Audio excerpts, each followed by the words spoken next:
Hi everybody, my name's Darryl Reeves and this is Christopher Power, and we're here just to have a little rambling session this time around and discuss a few interesting aspects to decision making and some nitty-gritty questions. You know, Christopher, for example, makes the statement that um, the mind is not where we should be making our decisions, which is probably a pretty radical thought for a lot of people.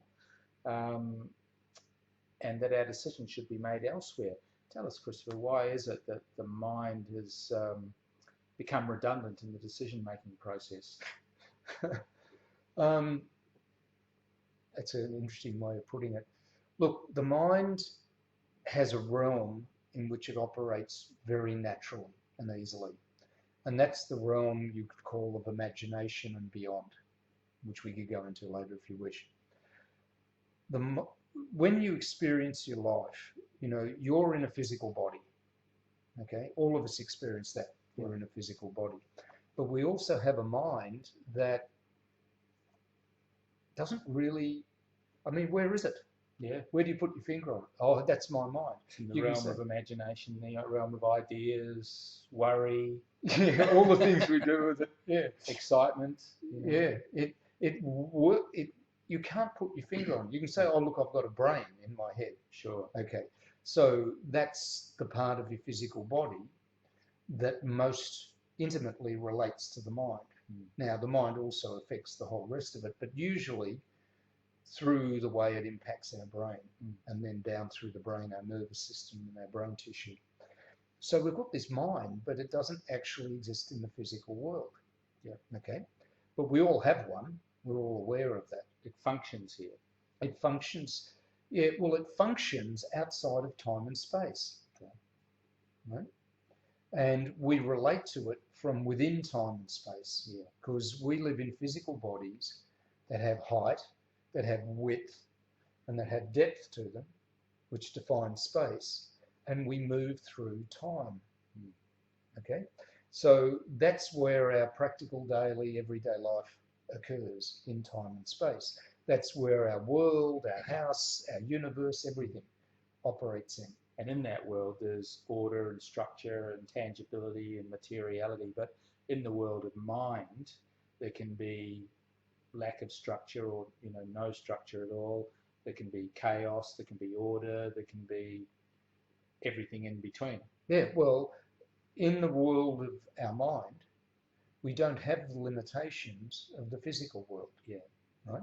When you're in your imagination, anything's possible. Anything's possible.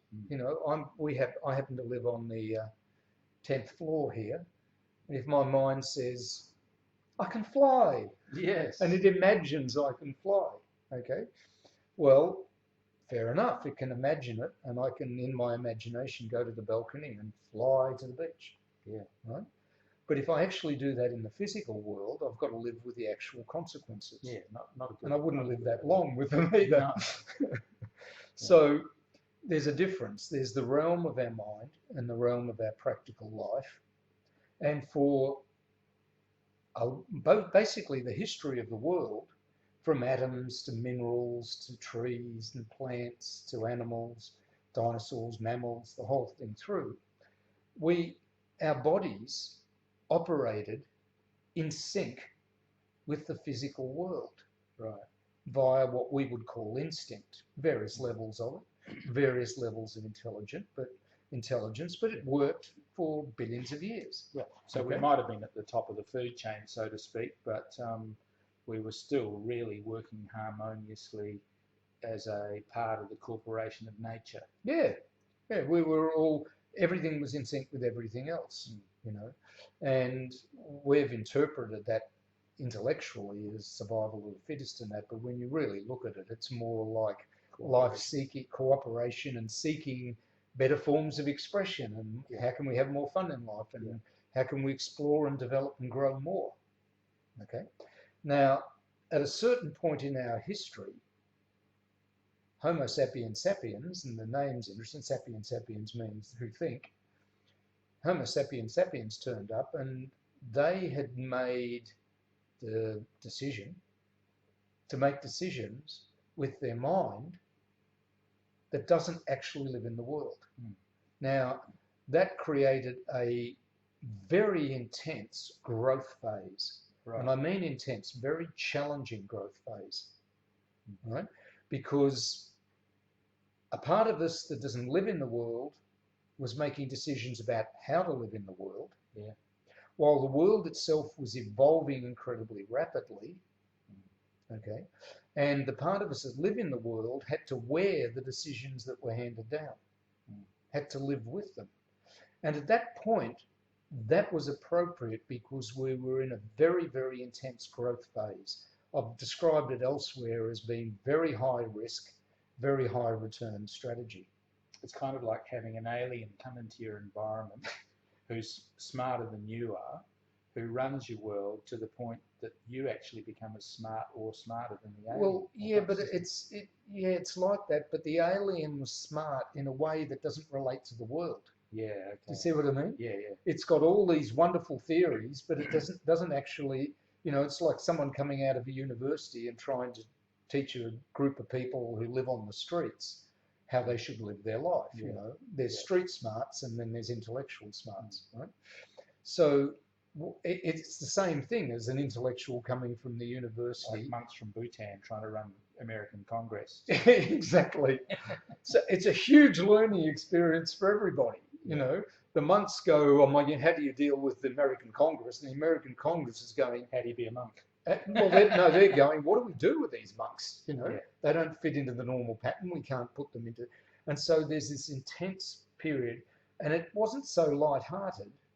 It was a very high risk, high reward strategy, because what happened over thousands of years of our history was massive progress where both our bodies and our minds developed to incredible levels under pressure that normal evolution would not put you under, if you believe in evolution. Well, you've only got to look at the last 200 years of human development and compare it with, say, the 200 years prior to that, and it's just been like a remarkable J-curve. It has been. And yet, there was a huge amount of progress and a huge amount of downside, collateral damage, suffering on levels that are just, in nature, unprecedented. Animals would look at us and go, "Well, what the hell are these people doing?" Well, how many species have we wiped out? Thousands and thousands. Well, how many of our own species have we wiped out? I mean, animals would just look at that and go, "How utterly insane." 60 million in the Second World War. Yeah. They just wiped out 60 million of their own species. I mean, that sometimes happens when a meteor hits. That sometimes happens when we overpopulate, but we don't go and just go to war on it. So anyway, you can go on for hours and hours about what we've been through, and the reward was huge growth rate, unbelievable growth rate, a lot of reward for a long time, and then it reached a point of diminishing returns. The downside was just sophisticated levels of suffering that are almost unimaginable in nature. Unbelievable pain we went through, suffering, all that sort of stuff, and still exists in the world. But we got to a point in the last couple of hundred years where we outgrew that as a species. Do you feel like humanity's transitioning now, and that we are, in That's fact, exactly what's happening, as a group, not just as a little group of people that might understand this new technology, but do you feel this is going to become, mainstream?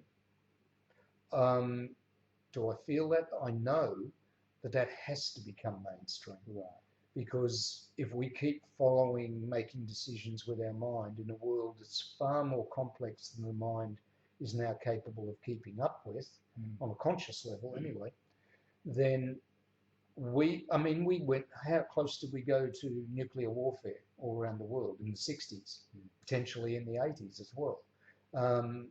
How close have we gone to just, poverty, or just to wiping ourselves out economically 6 years ago? Well, we toyed with it, and we can't afford that on a global scale.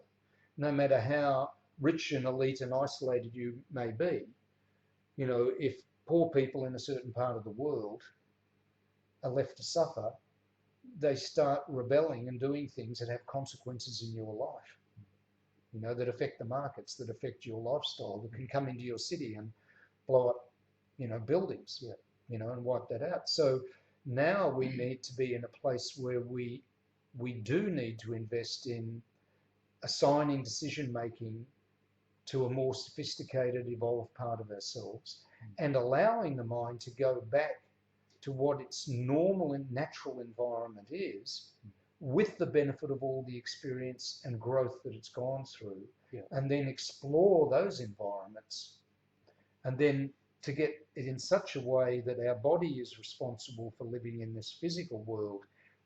Our mind can sit back and enjoy the ride as far as the physical world is concerned, and enjoy the beauty of the experience, which was one of the things it was originally designed to do.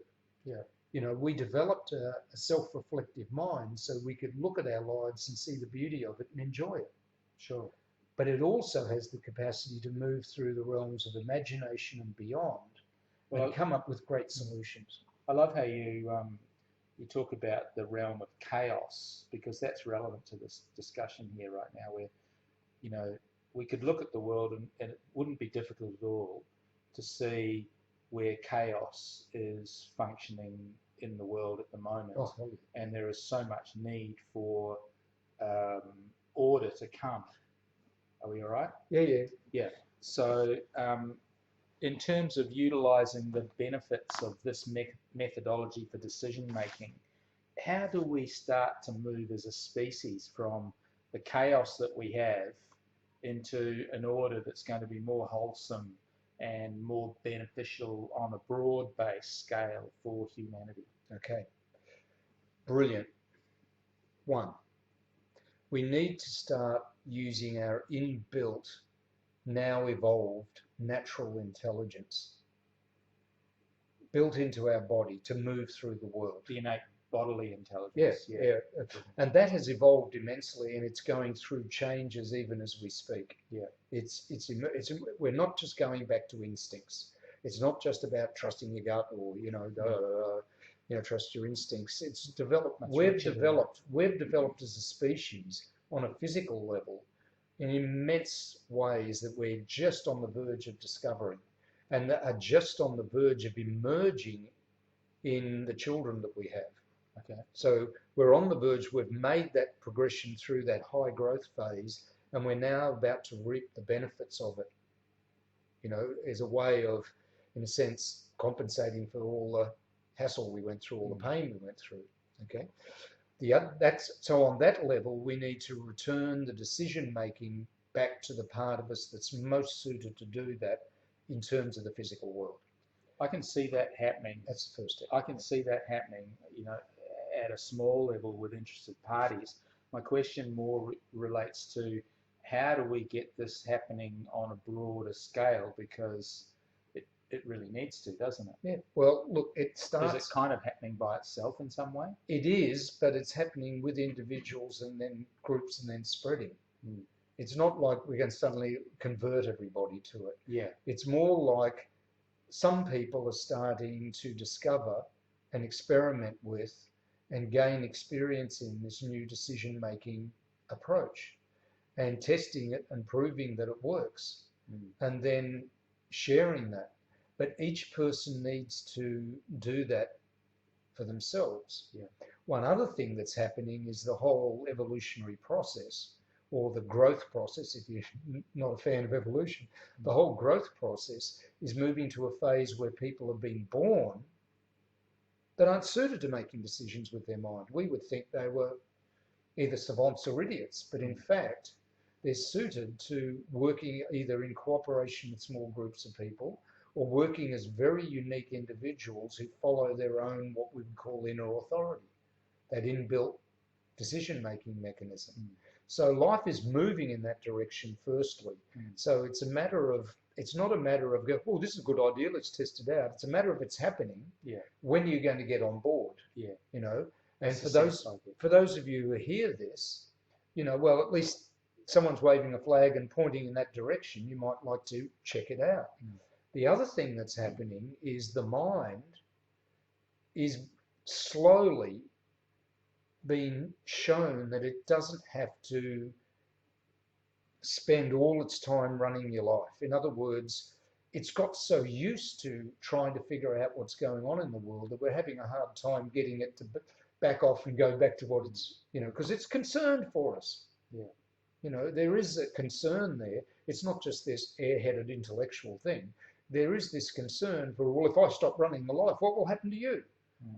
And you need to demonstrate to it that it's no problem. This is even, oh my God, this is getting better results. You mean I can go back to what I'm really good at with all the benefits of what I've learned here and still get to sit in and enjoy the experience that you're going through and maybe bring some really interesting possibilities to the edge of your decision-making process that when the time's right, you can draw upon. I can see that happening, and I think, if we just include the idea, we've heard the statements that revolve around like, everything's energy and everything's energetic and energetically everything's connected, and this kind of idea, it seems amazing it would not seem amazing to me if this kind of technology and understanding just starts popping up, so to speak. Oh, absolutely. Without provocation, without even apparently being seeded, although it is being seeded, but not visibly so much. Well, see, look, the whole mechanism for making decisions is a mechanism. Yeah. And we're getting insight to that now, and the fact that there is a mechanics to the way the world works. Yeah. And so there are cycles over time and phases when it's good to, I mentioned in one other video, King Arthur had a great idea 1500 years ago. What idea was that? The whole thing with Camelot and, Merlin, Arthur, Guinevere created Camelot. Okay. And they created this wonderful place for a short period of time in the southwest of England, right? But it was way ahead of its time. And it didn't so much fail. I mean, it succeeded while it was there, but it didn't so much fail as fade into history because the world wasn't ready for it. If you see what I mean? Yeah, I do. Okay, so there are cycles when you can have great insights and great ideas in that, but the rest of the world is just not ready for it. Absolutely. I remember building a duplex in Christchurch, New Zealand, many years ago. Nobody was building. I got this beautiful Victorian duplex, converted it into something absolutely stunning. It was glorious, but it was like a first. I couldn't sell it for the money it cost me to build it, and I eventually flogged it for, just made a loss. 2 years later, everybody was building them. So I got the right idea in the wrong time. Wrong timing. So the timing's ripe now. Absolutely ripe. In fact, we're smack in the middle of it, making this transition from making decisions with our mind to making decisions with this inbuilt authority that's within us, and discovering that each one of us has a unique approach to that and has a unique makeup and character to bring to the table. Yeah. And the world is ready now to actually move into that, adopt it, because it's become so complex and sophisticated, what we've created, that we need something that's in the real world to really engage what's going on. And our mind is ready now to go and do a job that is going to open up so many dimensions of life to us and be able to bring the benefits of those to the edge of our decision-making process where we can draw upon them as needed. I think that's absolutely right. And it's not happening now in isolated individuals like it might have been 10 years ago when people were, developing and evolving this understanding and technology, this mechanism.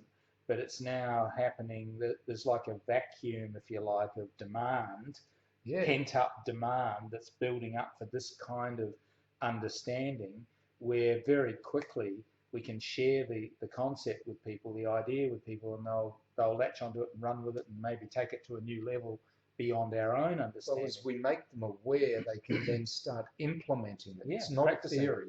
Practicing, experimenting, and seeing the benefits. And you're absolutely right. There's a demand for it because there is we looked on Facebook or Google and stuff like that, the amount of interest in decision making. Yeah, it's huge. Huge. There are whole groups around the world that are focusing on decision making. And here's what my experience tells me, what your experience is demonstrating to you as you get into it, is a better way to make decisions that's really effective and takes the stress off your mind and sets it free to do some great stuff in its realm, in the realms of imagination and beyond. That's right. At the end of the day, what works is going to attract people. I remember going back about, when was it? Maybe about 20 years ago, a little longer perhaps, or thereabouts 20 years ago, I was involved in a sales organization, and I was just one of the sales team. There was about 20 of us. And our sales manager, I remember him bagging the internet. This, a few expletives would roll off his tongue. He was a very good Australian. And he just, bag the internet. Nobody's going to be, using this internet, because we had a product that we were marketing that was kind of, an information technology product that the internet was a competitor to, but hardly anybody knew what the internet was. I didn't really know what I'd heard it, but nobody really knew what it was. This was very late 80s, 88, 89, sort of 90, in around there. And, we're marketing this product. But now, what a fool, anybody would look like if they bagged the internet. And so this concept and methodology of decision making, This science, seriously, it is. Of course, Yeah. is now at a point where there's all this pent-up demand. People will look into it, they'll assess it very quickly, they'll start practicing it, find out the benefits of what's actually working and adopt it very quickly. So, I am very hopeful and positive about the future. Absolutely, because once we bring in a practical form of decision making that works in the real world, right, we can stop creating all these high risk, high return. It's sort of like when you go into the stock market, take China, for instance, like that. At first, everyone's in there, throwing it in there. And of course, there's a lot of learning about how stocks work and they don't work. But it comes to a point where if you just keep, throwing your money at things that are going to give you a 100% return, or 50% return and stuff like that, it can't perpetuate. It just keeps, as it collapses, or you get your money taken, you lose money, whatever. And then you go for something that's more sustainable. It doesn't have to be super low where you get squeezed for every money you set, but you find that nice balance where the risk and reward ratio is just spot on, and you're enjoying your life, not waiting to see whether you lose your money or not. Or becoming incredibly conniving to make sure that you're the one who doesn't, even if everyone else does. Sure. It becomes like, hey, this is great. I love working the stock market. No, I love doing. Well, it's like Warren Buffett, something and else. Berkshire Hathaway, his company. Obviously he's developed a system now that many, many tens of thousands of people are following, because it's tried and true and proven, and he's not out there for the quick buck. He's got the system that's just steady as you go, and it builds and builds and builds. Now, here's the trick when it comes to, say, the stock market as an example. If we all keep making decisions with our minds, and the fluctuations that happen there, and also when you understand that mechanically we're built to operate in a very unique way, but we're also built to be very receptive. And if our mind's making decisions, the way we receive things like input from other people, conditioning from the world, ideas about things, we take that in, we love to learn, so we amplify that energy. And our mind starts thinking that what we're absorbing from everybody else is us, because it goes up and down a lot, and it gains a lot of attention. Whereas the true you, the unique you, is designed to be consistent from birth to death.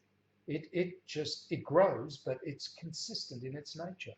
And one of the problems the mind has is recognizing that consistent, stable part of you, that's the real you, that can do the Warren Buffett approach, because it's constantly building in a sustainable, healthy way, versus the high risk, high return. Let's try this out, let's try that out. Oh, we lost 1 million people on that one. Let's do something else. The fear motivation, Fear of loss. motivation. Got to get in now before it's too late. Yeah, well, All that sort of see, stuff. fear is a part of being alive. That's what stops me jumping off the balcony, as I said before, But the mind, when it gets out of its depth and starts, watching things go up and down and takes the high risk, high reward strategy, and then has a few big spectacular failures, fear gets exaggerated way out of proportion, and then that starts driving everything, and it becomes a vicious circle. And occasionally it has a breakthrough, and that's great, but then, as I said, there's a lot of collateral damage. When the mind goes back to what it's comfortable with doing, and then, as I said, over and over again, explores in the realms of imagination, and as you mentioned, goes into and explores chaos and finds the order there, right? And the beauty there, as they've even done in scientific exploration of chaos theory, the fractals and how beautiful they are, and the love that underlies that, and then accesses the realm of creativity, where so much creativity resides, and beyond that there's a realm called dominion, where there's no domination. It's all about win-win. It's all about us working together, and then touch that part of us that is conscious and divine, and then we start bringing back all sorts of options from that. That's where the mind is designed to go and explore. And it comes back to the edge of time and space and sits there observing how things are going, and then lines up a bunch. You consider what it brings to the table, and you go, no, that's not me, that's not me, that's not me. But this I'll choose, and this I'll choose, and this I'll choose. And it just sits there.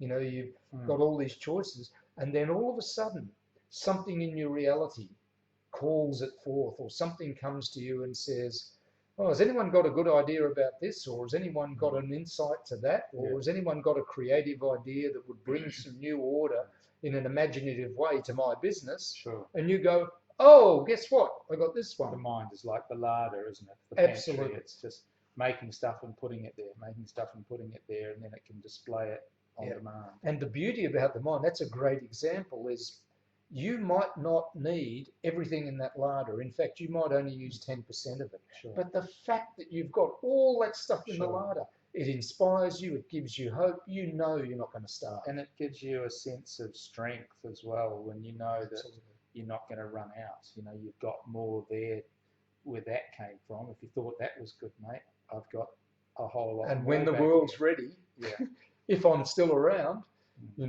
and that gets seeded out there. So it gives you strength, and that's what calms the fear. Sure. And fear then only operates in the realm where it's supposed to operate, which is when you're crossing a road and then there's a truck coming down the road, in the immediate. In the immediate, to protect you, to give you guidance where you need it. What's right, what's not right for your body, how you can be more safe.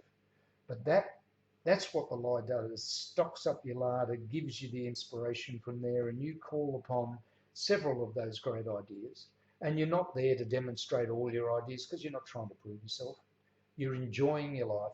The mind gets to watch the show and go and explore places where it can bring options. What that creates is a really rich, full, abundant life. And then you get to enjoy being alive. And when you go beyond this life, guess what's stored in the larder? Tons of well, it's a more integrated approach, isn't it? Because before we were not integrated, we were disconnected with our bodies. So we were working like Trojans over here, and eating all the wrong foods over there, because that wasn't really important. The deal was all important, the business was all important, satisfying the competitive edge and meeting the KPIs so that we could get the promotion that we were after and all that sort of stuff. We didn't have an integrated approach. But when you've got an integrated approach, the competitive side of it, that's a man-made construct I've never really liked. I know in business, people talk about the competition. You've got to be aware of the competition and all the rest of it. But there's got to be a way where there's an integrated approach. Well, competition originally, its purpose was to bring the best out in both people. It came from that dimension of dominion. Mm. It was like, hey, if I challenge you and you challenge me, then we can get the best out of each other. But when you get this excessive level of struggle, I'm not talking, there's always room for a little bit of struggle and challenge, in life, because it's good for our body. But when you get this excessive level of struggle and poverty and all this sort of stuff, it's because the mind is out there, out of its element, in the world, struggling with, it's like you and I, as I said in another video, got tossed in the middle of the ocean. Yeah. And, we'll either drown or somehow put together a life that works in the middle of the ocean. And I'm not talking about on an island, I'm talking about in the middle of the ocean, right? So that's what it was like for the mind. It's out of its element. It did the very best it could. It grew rapidly. We grew rapidly. But you can't sustain that level of intense growth forever and ever and ever without a phase of integration and development and understanding. And it's pretty much an unprecedented level of growth that we put ourselves through anywhere in the universe. That just to really go like that, like we've gone over the last tens of thousands of years, through the ups and downs, the pain, the suffering. I mean, we're willing to go where angels fear to tread. Yeah. I think. But now's the time to reap the benefit of that, to heal the wounds of that, and turn it into a huge positive. Yeah. And the people have been born now who can take advantage of that. The body knows how to work in the world at a new level of sophistication. The mind goes back to its realm, strengthened by what it learned from the experience, and it can be far more creative, far more bring greater order, apply far more imagination to things, with a real understanding of what would be of value to us in the physical body. And when the physical life finishes, we've got all that experience stored away anyway, to take to wherever we go to next. I mean, this is the time to reap the rewards, but it does mean taking the pressure off the mind and getting it comfortable with letting go and letting your body run your life. And to do that, you need to know what that inbuilt decision-making process is, and how it works for you as an individual in your life, and how it works for the other people. Exactly. So you can take your hands off and let them make decisions in the way that works for them. Right. So giving our audience here an opportunity to explore the next level, the next steps, what can they do right now to take themselves on that journey? Well, I know what we can offer them, you and I. We put together a very sophisticated, in-depth course on the whole mechanics behind this, and in a way that you learn through experience, what the options are, and get to test them in your real life with lots of feedback. If you want to know about that, check out the link that'll be on this video, and follow it up. If it isn't right for you, take on board what we've said, and just go and look at your life and see whether what we say really has value for you, is really pointing at something that you need to be aware of. And if experience shows you that, well, we'll be here. Come back to us and we can help you, or you can find your own way of dealing with that, because there will be, emerging over time, many ways to help you with this, because that's the way the world's going. Certainly we're very motivated to helping people understand this whole mechanism and way of decision making, and we'd love to help you if that's right for you and you feel drawn to it. Then don't hesitate to contact us. We're here to be part of the solution together with you, if that's what you want to do. And both of us, we want more. We're going for a better world, but we want to do it in a way that everybody wins. And this is the thing that we've found, or for my case, definitely has made a massive difference in my life in the most positive way possible. And Darryl's had experience now for 6 months or so, and it's been really enriching for him. So hopefully we can do that for you as well. Okay. Thanks for sitting in on our chat. Yeah. See you later. Bye.